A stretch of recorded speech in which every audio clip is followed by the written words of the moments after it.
So you made it. Congratulations. You are officially advanced. Maybe you have a C1 certificate hanging on your wall. You can watch Netflix without subtitles. You can handle a business meeting. You can read a novel. Most people look at you and say, "Wow, you're fluent. You're done." But you know the truth, don't you? You know that deep down, there is still a massive gap between you and a native speaker or a true C2 master. You still feel clunky sometimes. You miss the subtle jokes. You struggle to express complex emotional nuance. You still make tiny, stupid mistakes when you're tired. And the worst part? You have been stuck here for years. You are trying harder than ever. You are consuming massive amounts of English every day. But your level isn't moving. You have hit the invisible ceiling. I'm Tom, and welcome back to English Adventure. Today, we are talking to the elite. If you are intermediate, this video might scare you. If you are advanced, this video is your wake-up call. You aren't stuck because you are lazy. You are stuck because you are arrogant. You think the methods that got you to C1 will get you to C2. They won't. Today, I'm going to show you why your progress stopped, and the brutal, microscopic work required to break through the final ceiling. Part 1. The diagnosis: the law of diminishing returns. Why are you stuck? It's simple economics. The law of diminishing returns. When you are a beginner, A1, every new word you learn results in a massive jump in communicative ability. You learn 100 words. You can survive as a tourist. The effort to reward ratio is high. When you are advanced C1, you already know the most common 5,000 plus words and 95% of the grammar. To move from C1 to C2, you need to learn the incredibly rare vocabulary, the subtle idiomatic usage, and the microscopic grammar exceptions. You have to put in 10x the effort to get a 1% improvement. Most people hit C1, feel comfortable, and stop putting in that exponential effort. They coast. And coasting at C1 means stagnation. You are running just fast enough to stay in the same place. The gap between C1 and C2 is not a small step. It is an ocean. And you can't cross it using the same little boat that got you out of the harbor. Part 2. The hard truth of feedback famine. There is another massive reason you stopped improving. Nobody tells you you're making mistakes anymore. When you were intermediate, people corrected you because your mistakes caused confusion. Now your English is good enough. We understand you perfectly. If you make a small preposition error or use a slightly unnatural phrase, no native speaker is going to stop the conversation to correct you. Why? Because it would be incredibly rude and socially awkward. You are living in a feedback famine. You think you are perfect because nobody is correcting you. In reality, you are making dozens of small errors every day, and everyone is too polite to mention them. You cannot fix what you cannot see. And right now, your environment is hiding your weaknesses from you. Part 3. The mindset shift from learning to optimizing. So how do we break through?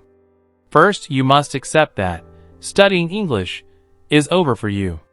You don't need another course. You don't need another general textbook. General inputs, watching random Netflix shows, reading random articles, will just maintain your current level. They will not push you higher. You need to shift from a learning mindset to an optimizing mindset.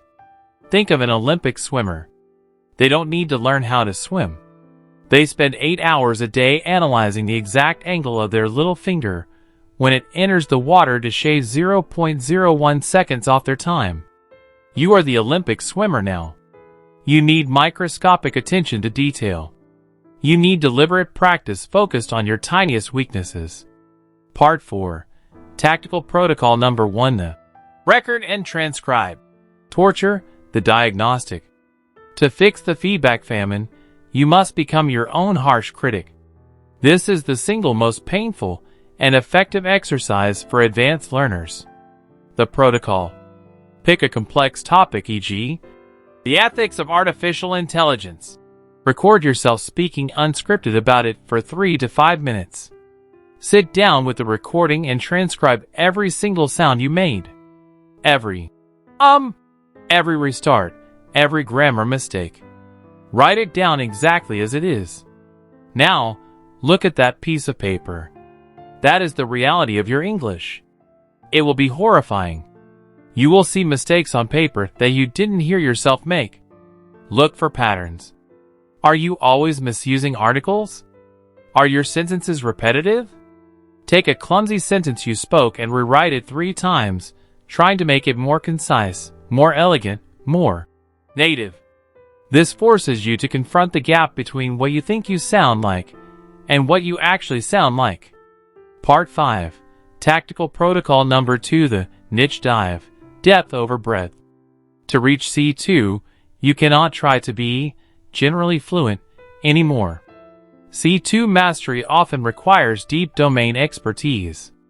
You need to stop trying to learn all English and focus on mastering one tiny corner of English. The protocol. Pick one narrow niche that you are genuinely interested in. Astrophysics, high-end gourmet cooking, international contract law, Stoic philosophy. For the next 3 months, become obsessed with that niche. Read the academic papers. Listen to the expert-level podcasts. Learn the specific jargon, the specific sentence structures used in that field. Aim to become C2 only in that one tiny niche. Why? Because the skills required to master one niche, handling density, complexity, and nuance, will transfer to your general English. You are training your brain to handle a higher cognitive load in the language. Depth is the new breadth. Part 6. Tactical Protocol Number 3: Deliberate Mimicry, Beyond Shadowing. You probably know shadowing, repeating audio. At C1, basic shadowing is too easy. It's just mouth exercise. You need deliberate mimicry. You need to analyze the intent behind the sound. Find an audio clip of a masterful speaker, an orator, a great actor, a skilled negotiator. Don't just repeat the words. Break it down surgically. Why did they pause there? Why did they stress that specific word? What emotion are they conveying with that slight change in pitch? Mark up the transcript like a musical score. Then, try to replicate it. You aren't just copying sounds. You are trying to reverse engineer the thought process of a master communicator. You are trying to wear their skin. This is how you learn nuance. It doesn't come from textbooks. It comes from intense, analytical imitation of masters. The final challenge. Listen to me. The easy days are over. The fun days of quickly leveling up apps are gone. If you want to cross that final ocean from C1 to C2, you have to embrace the grind. You have to accept that you will work incredibly hard for tiny, invisible gains. Most people won't do it. Most people settle for C1. And C1 is great. It's enough for 99% of life. But if you are the type of person who isn't satisfied with good enough, if you want mastery, then you have to change your entire approach. Stop being a student. Start being a scientist of your own speech. Get the microscope out. Find the failures. Do the painful work. If you are ready to break through the invisible ceiling and push for true mastery, hit the like button. Subscribe to English Adventure. The real work starts now. I'm Tom. Get to it.